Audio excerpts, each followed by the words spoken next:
नमस्ते सदा वत्सले मातृभूमि। चर्चा का विषय है अमेरिकन चुनाव।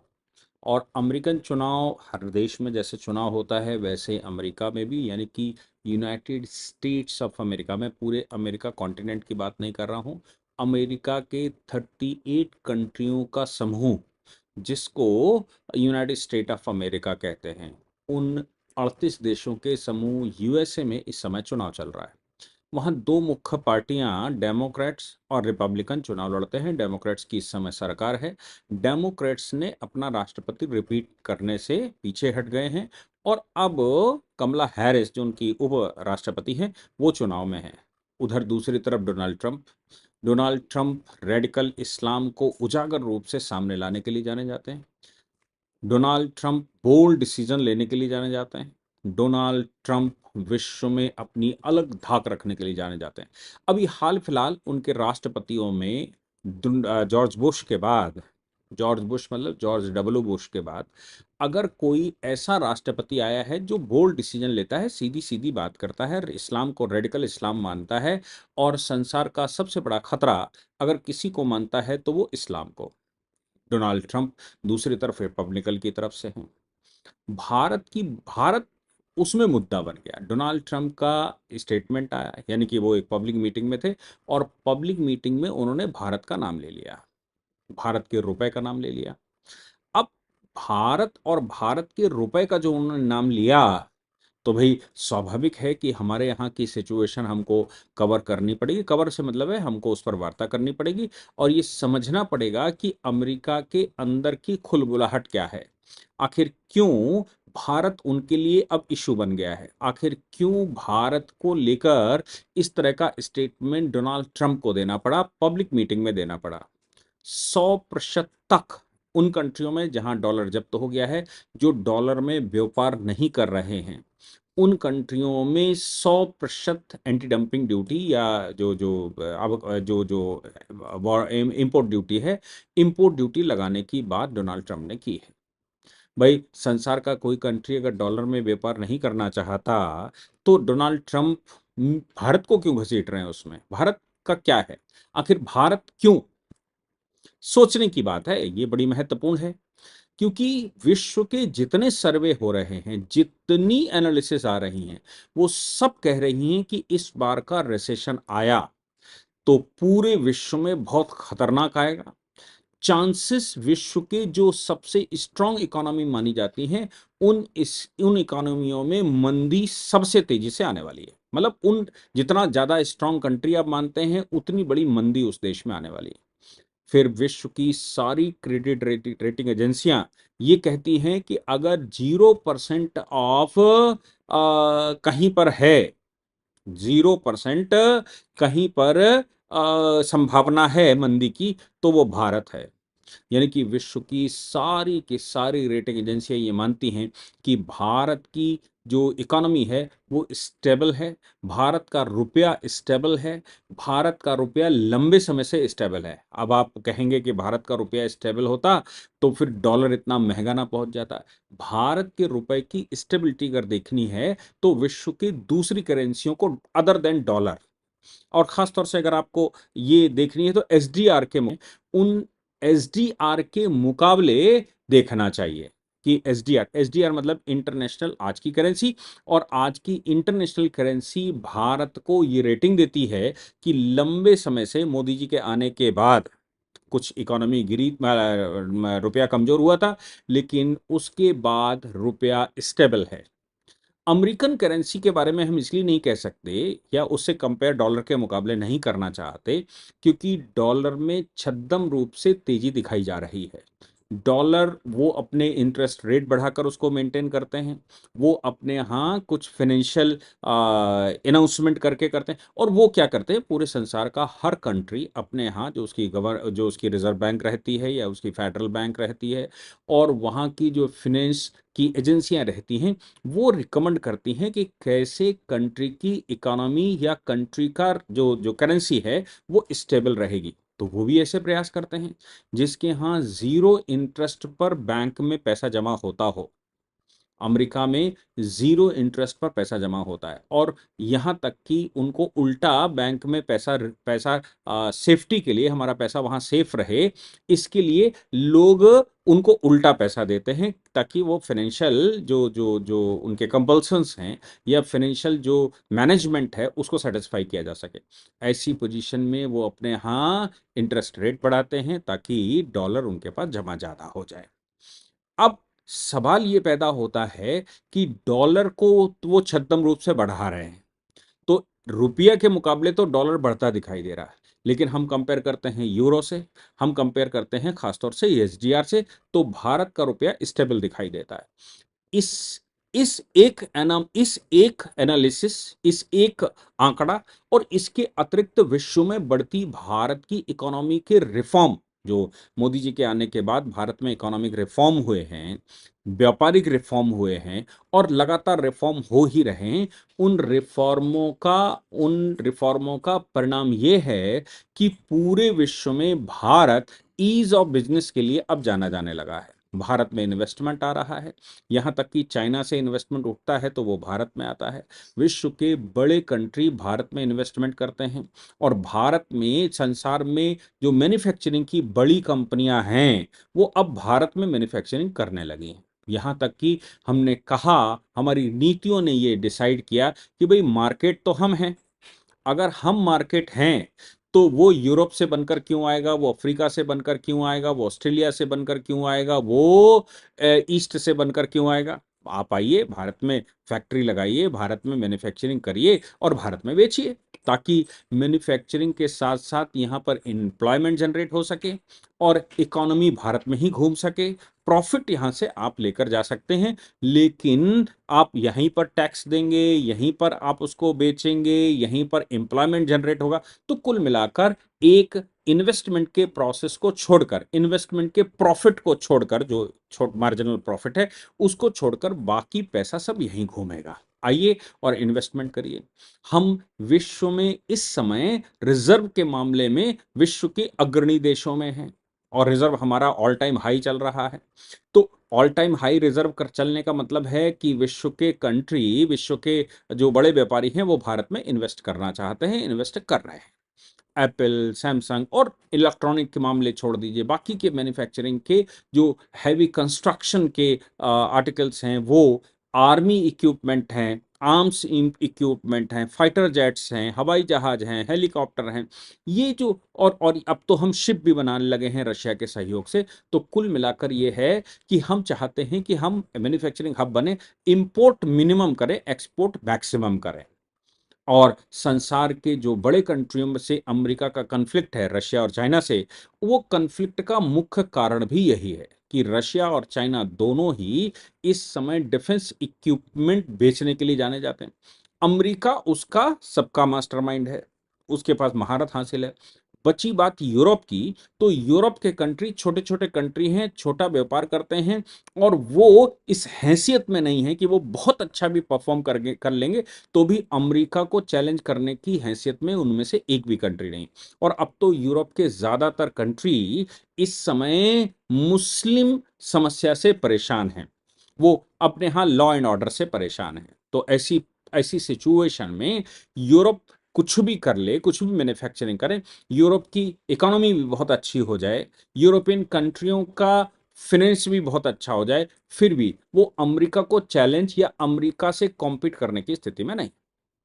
अब सवाल पैदा होता है कि रशिया और चाइना के बाद भारत जिस प्रकार से ग्रो कर रहा है, और भारत में मार्केट, सस्ती लेबर और इन्वेस्टमेंट आ रहा है, और खास तौर से भारत डिफेंस इक्विपमेंट के मामले में आत्मनिर्भर हो रहा है, वो अमेरिका के लिए निश्चित रूप से बहुत चिंता का विषय है कि एक तो मार्केट हाथ से निकलेगी, दूसरा मार्केट हाथ से निकलने के अलावा कंट्री स्ट्रांग होगा, और वो भी अमेरिका के खेमे में जाता उनको दिखाई नहीं दे रहा है। अमेरिका को ना तो हमने अपने यहाँ कोई बेस दिया है, ना ही अपने यहाँ कोई प्लेसमेंट वो किया है, बेसमेंट दिया है, यानी कि हमने कोई भी यहाँ पर उनको स्थान नहीं दिया है।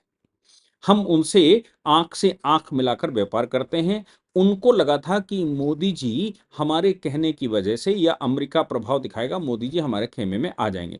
लेकिन जिस प्रकार से रशिया और यूक्रेन के मामले में और खास तौर से रशियन तेल खरीदने के मामले में भारत ने रिस्पॉन्ड किया है, उसके अनुसार वो क्लियर हो गए कि भारत की प्रधानमंत्री या भारत की सरकार जो है वो राष्ट्र प्रथम पर चल रही है। हम सुखी तो सब सुखी और हम दुखी तो सब दुखी। हमारी दोस्ती और हमारी दुश्मनी किसी के साथ नहीं है। हम केवल सबसे पहले भारत को खड़ा करना चाहते हैं और ये यूएस की समस्या हो सकती है।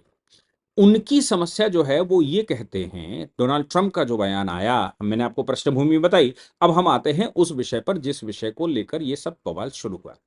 डोनाल्ड ट्रंप ने एक पब्लिक मीटिंग में ये कहा कि जिस प्रकार से इंडिया ग्रो कर रहा है और इंडियन रूपी इंटरनेशनल करेंसी बनने का प्रयास कर रहा है और इंटरनेशनल करेंसी बन भी गया है बहुत हद तक, वो अमेरिका के लिए अच्छा नहीं है।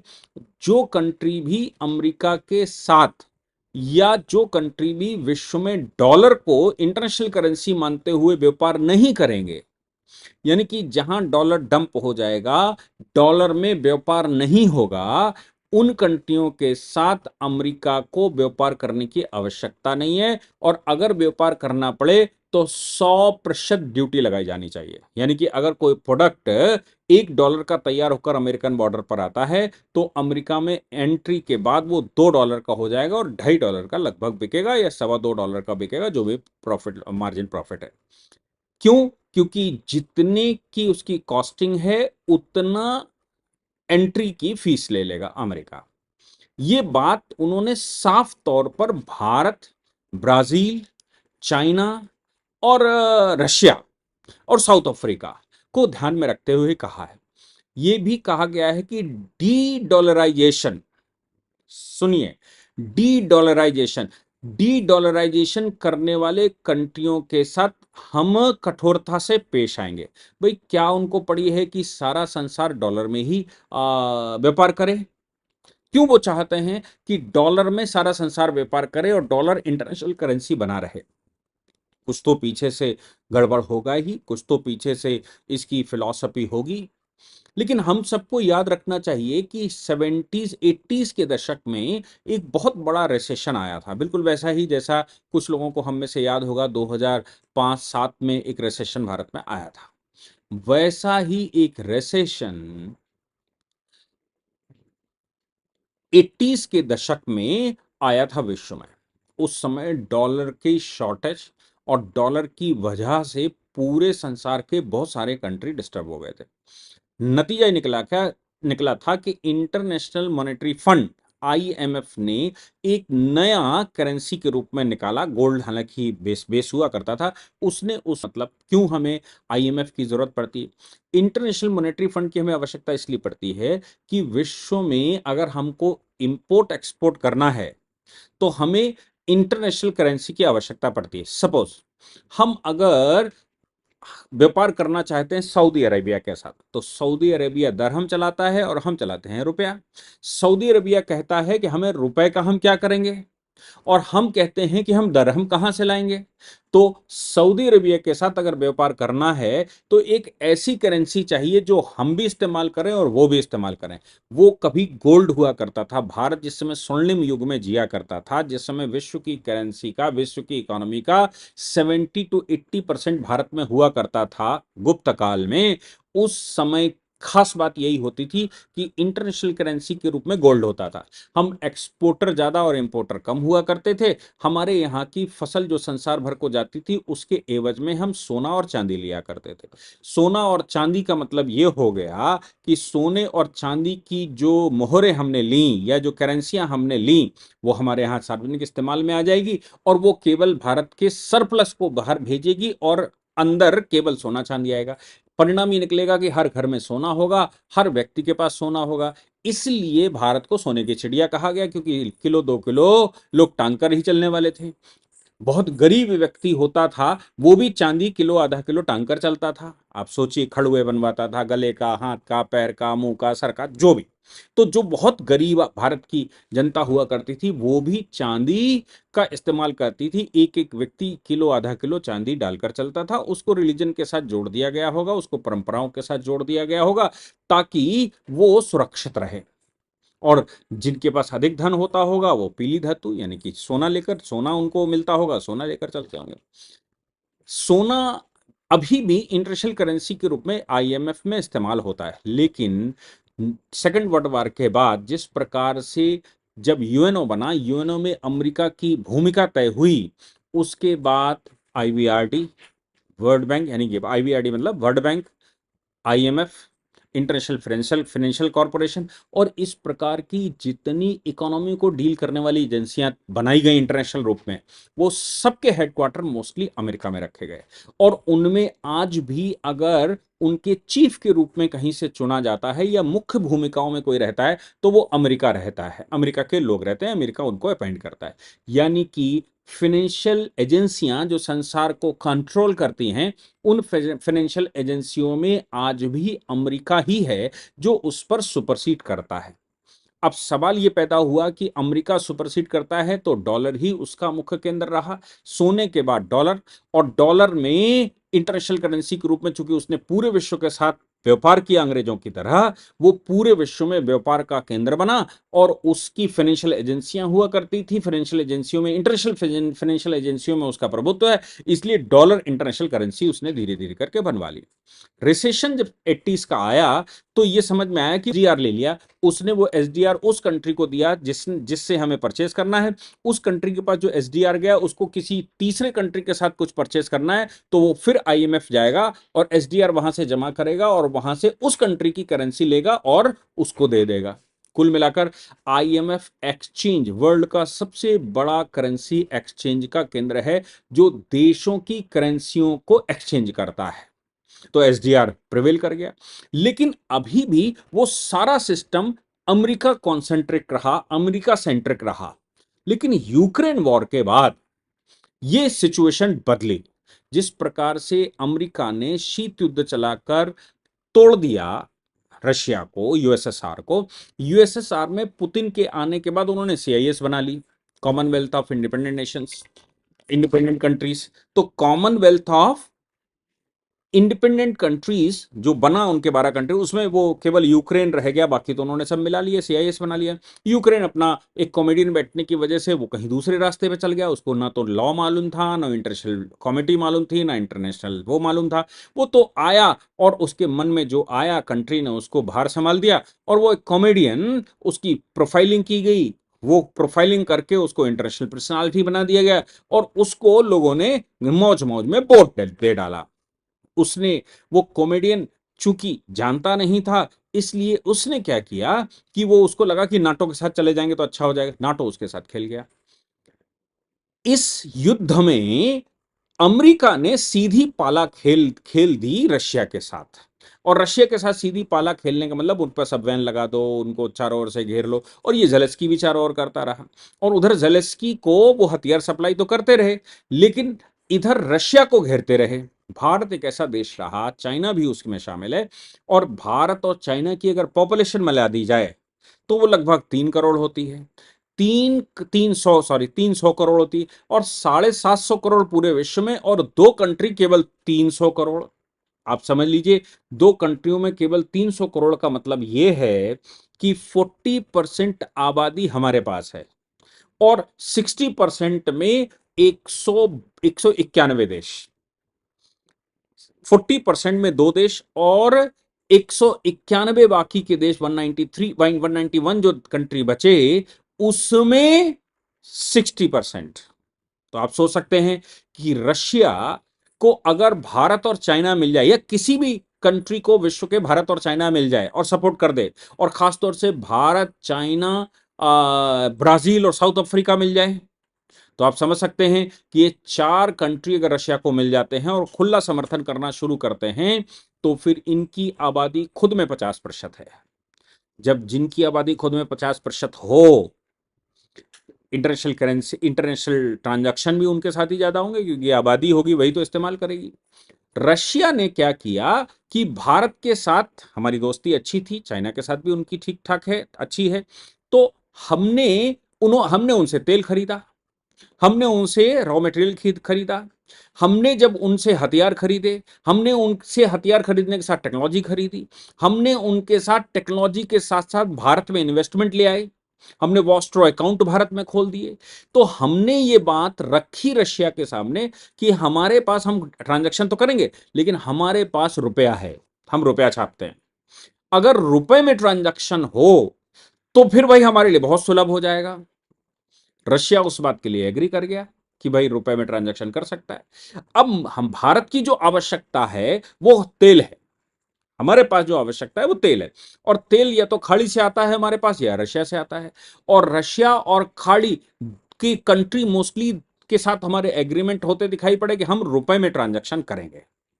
यानी कि 23 से ऊपर बड़े देश जहां से हम एक्सपोर्ट इंपोर्ट करते हैं, उन 23 देशों में यूरोप के देश छोड़ दीजिए कुछ, और अमेरिका छोड़ दीजिए, बाकी बड़े कंट्रियों जहां से हमारा इंपोर्ट होता है, हम उनको रुपए में एग्री करवा ले गए। रुपए में एग्री करवाने का मतलब यह हो गया, अगर संसार की 50 से 60% आबादी के बीच में रुपया ही करेंसी बन जाएगा तो बाकी 190 देश, 188 देश रखे रहेंगे, वो 188 या तो यूरो में खेलेंगे और या फिर डॉलर में खेलेंगे, एसडीआर में भी खेलेंगे। अब हमने जब जब जब जाना ही नहीं है आईएमएफ, और आईएमएफ से हमें एक्सचेंज लेना ही नहीं है क्योंकि रुपए में ही एक्सचेंज हो जाएगा। सपोज हमने रशिया को रुपया दिया, रशिया को कुछ परचेज करना है तो उसने सऊदी अरेबिया को रुपया दे दिया, सऊदी अरबिया से हमें कुछ परचेज करना है तो हमने उसको रुपया दे दिया, रुपया अब घूमना शुरू हो गया। दूसरा हमने क्या किया कि रुपए जो, और भीम, मोदी जी जिन कंट्रियों में गए वहां उन कंट्रियों की एजेंसियों के साथ, जो कि इंटरमीडिएट एजेंसियां हैं, उनके साथ भीम और रुपए रुपए कार्ड वहां चलवा दिया और भीम ऐप को भी रिकॉग्नाइज करवा दिया। यानी कि रुपये से ट्रांजैक्शन, रुपए से कन्वर्टिबिलिटी, रुपए से लेन देन लोकल मार्केट में भी शुरू हो गई। और इंटरनेशनली ब्रिक्स कंट्रियों में, खास तौर से ब्राजील, रशिया, इंडिया, चाइना और साउथ अफ्रीका, इन 5 देशों ने ये एग्री कर लिया कि हम डी डॉलराइजेशन करेंगे। यानी कि अब हम डॉलर में ट्रांजैक्शन ना करके अपनी लोकल करेंसियों में ट्रांजैक्शन करेंगे, और लोकल करेंसियों में एक करेंसी जिसका सबके साथ नाता है वो है भारत। तो क्यों ना अमेरिकन डॉलर की जगह पर भारत का रुपया सेंट्रल पॉइंट बने। अब भारत का रुपया अगर सेंट्रल पॉइंट बनेगा, यूरोप के कई कंट्री हैं, अफ्रीका के कई कंट्री हैं, ईस्ट के कई कंट्री हैं, इनमें धीरे धीरे करके मोदी जी जहां जहां जाते जा रहे हैं वहां पर रुपये को इंटरनेशनल करेंसी की तरह प्रेजेंट कर रहे हैं, और जो भी एग्रीमेंट हो रहे हैं हमारी बैंकों का, हमारी फाइनेंशियल ऑर्गेनाइजेशनों का, उनकी फाइनेंशियल ऑर्गेनाइजेशनों के साथ वॉस्टर अकाउंट खुल रहा है ताकि उनकी ब्रांच हमारे यहां खोल सके। तो यहां जब वो रुपया है वो हमसे कुछ परचेस करें तो हम, जाहिर सी बात है, हम अगर डिफेंस इक्विपमेंट बनाना शुरू करें, कर रहे हैं, और उसका एक्सपोर्ट भी हमारे यहां 30% ग्रोथ उसकी है, तो फिर आप समझ लीजिए कि लोग जो खरीदेंगे उनके पास उधर उन देशों से जो रुपया जाएगा वो रुपया हमारे पास वापस आएगा। इंटरनेशनल करेंसी के रूप में हमने सार्क देशों में, ब्रिक्स देशों में, और हमने आसियान देशों में ये एग्री करवाने में हम सफल हो रहे हैं कि हम रुपये को यहां ट्रांजैक्शन का मेन पॉइंट रखेंगे। अब अगर रुपया विश्व की ऐसी, खास तौर से यूरोप से इधर वाले कंट्री, यूरोप और अमेरिका छोड़ दीजिए, यूरोप से जैसे ही इधर चलेंगे और इधर पूरे के पूरे ईस्ट में, ईस्ट फ्रॉम ग्रीनविच, यानी कि यूरोप से ईस्ट, यूरोप से ईस्ट में जैसे जैसे चलेंगे वहां रुपया इंटरनेशनल करेंसी के रूप में आ जाएगा। लंका रुपए में ही डील कर रहा है, भूटान रुपए में डील कर रहा है, नेपाल रुपए में डील करने लगा है, और अगल बगल के जो छोटे छोटे कंट्री हैं उनमें रुपया चलने लगा है। वहां रुपया, लोग, आप नेपाल चले जाइए, वहां रुपया इंडिया का चला ही खूब चलता है, भूटान में खूब चलता है, श्रीलंका में भी खूब चलता है, मालदीव में चले जाइए वहां रुपया चलता है, मॉरिशस में चले जाइए वहां रुपया चलता है। ये वहां तो लोकल करेंसी के रूप में भी रुपया दिखाओगे तो लोग लेने को तैयार हैं, और वो इंटरनेशनल एजेंसियों के माध्यम से कन्वर्टेबिलिटी कर लेते हैं। और संसार के बड़े कंट्री भी अब इंटरनेशनल ट्रांजैक्शन के मामले में रुपया लेने लगे। तो यूएस के लिए ये सबसे बड़ी खतरे की घंटी, उनके लिए खतरे की घंटी जेलेंस्की का खत्म होना नहीं है, ब्रिक्स उनका यूक्रेन का खत्म होना नहीं है, रशिया का बढ़ना भी नहीं है। उनको यह लग रहा है कि रशिया चाइना के बाद अब भारत भी इंटरनेशनली तैयार हो गया है मोदी जी के नेतृत्व में। अब भारत की जो प्रोग्रेस है, भारत चौथी बड़ी इकोनॉमी संसार की बन चुका है, तीसरी बड़ी इकोनॉमी बनने के लिए तैयार है। और इधर भारत मैन्युफैक्चरिंग हब भी बन रहा है, भारत एक्सपोर्टर भी बन रहा है, भारत डिफेंस के मामले में आत्मनिर्भर हो रहा है और हर विषय में भारत आत्मनिर्भर हो रहा है।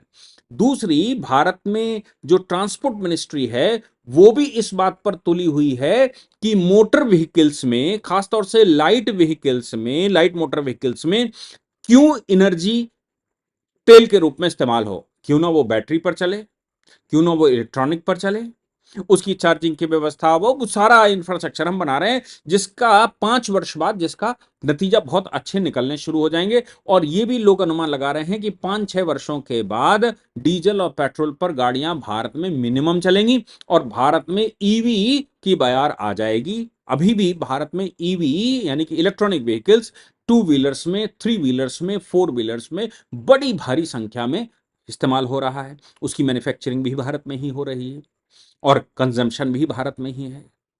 तो आप सोचिए कि तेल से निर्भरता अगर खत्म होने लगेगी तो फिर हम केवल एक्सपोर्टर बचेंगे। और जो युग एक समय पर हमारे पास गुप्तों के समय पर था, गुप्त काल में था कि हम केवल एक्सपोर्ट करते थे, इंपोर्ट नहीं करते थे। एक्सपोर्ट करके हम इंटरनेशनल करेंसी के रूप में केवल सोना लिया करते थे, केवल चांदी लिया करते थे। तो कहीं भविष्य में हमको सोना और चांदी, और सोना चांदी भारत खरीदने इंपोर्ट करने वाला विश्व का सबसे बड़ा देश है। तो फिर और इंटरनेशनल करेंसी के रूप में कम से कम एशिया में और अफ्रीका में अगर रुपया चलने लगे तो अमेरिका का तो जो पूरी एजेंसियां यूएनओ की और ये सब बनाकर रखी हैं उनका तो वाट लग जाएगी। इसलिए, और चूंकि निर्मला सीतारमन जी का भी फाइनेंस मिनिस्टर का पार्लियामेंट में स्टेटमेंट आ गया कि हम ज्यादातर देशों के साथ नेगोशिएट कर रहे हैं कि हम रुपए में ट्रांजैक्शन करें। कंट्री की फंडामेंटल सिचुएशन है वो स्टेबल है, तो क्यों ना हम रुपए में ट्रांजैक्शन करें जिससे भारत को बल मिलेगा। इसलिए डोनाल्ड ट्रंप को भारी महफिल में, या मैं कहूं कि चुनावी सभा में यह कहना पड़ा कि जो ट्रांजैक्शन ना करे डॉलर में उसके साथ हम 100% की ड्यूटी लगाएंगे। और भारत जैसे देश जो इस समय लालायित हैं इंटरनेशनल रुपए को इंटरनेशनल करेंसी बनाने में, उनको कहीं ना कहीं हमको वॉच करना पड़ेगा। खुल के तो नहीं कह सकता क्योंकि भारत की सिचुएशन इस समय ऐसी हो चुकी है कि खुलकर कोई नहीं कह सकता, लेकिन उन्होंने कहा। मुझे लगता है कि ये जो डोनाल्ड ट्रंप ने कहा वो अमेरिका का मर्म है और भारत की स्ट्रांग इकोनॉमी, भारत की करेंसी और भारत के भविष्य को स्वर्णिम भविष्य के रूप में दिखा रहा है। जय हिंद, जय भारत, वंदे मातरम।